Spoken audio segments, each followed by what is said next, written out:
ايه العشاق القهوة سيء، تعالوا نشوف مع بعض طريقة عمل الهوت سبانيش لاتيه. السبانيش لاتيه السخن مش الساقع. الاسبانيش لاتيه بيتكون من 3 مكونات رئيسية، وهي الاسبريسو، ودي البراند اللي انا بستخدمها في الاسبريسو.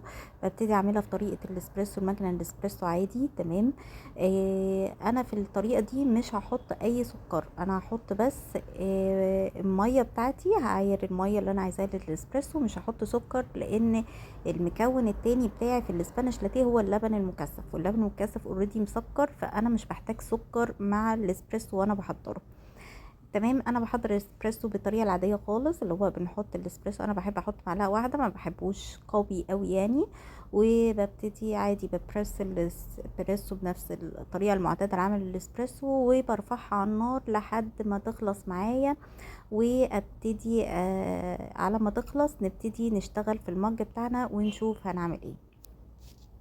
انا ابتديت هنا بقى احط اول مكون معايا، وهو اللبن المكثف بتاعي. اللبن المكثف هنحط، انا بستخدم ماركة نسلة، عايزين تستخدموا اي ماركة تانية مفيش مشكلة خالص. دلوقتي هنحط معلقة كبيرة لبن مكثف. تمام.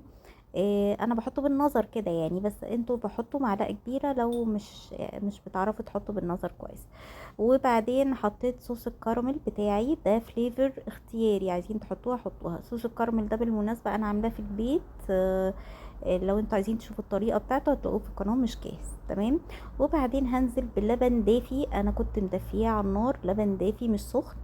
وهبتدي اقلب بقى المكونات دي كلها تماما لغايه ما اتاكد ان الكراميل واللبن المكثف دابوا في اللبن الدافي ده.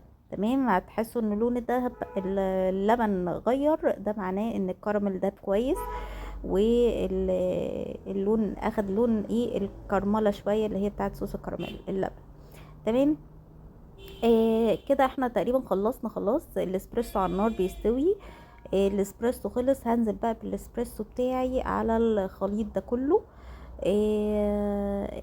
هو طبعا انا عشان واقفه من ورا الكاميرا، فاللبن قل مني، هو المفروض المج بيبقى مليان عن كده، فاللبن قل مني، المفروض ان ازود اللبن شويه يعني. تمام. بس تمام يعني، انا بوريكم الطريقه والفكره يعني.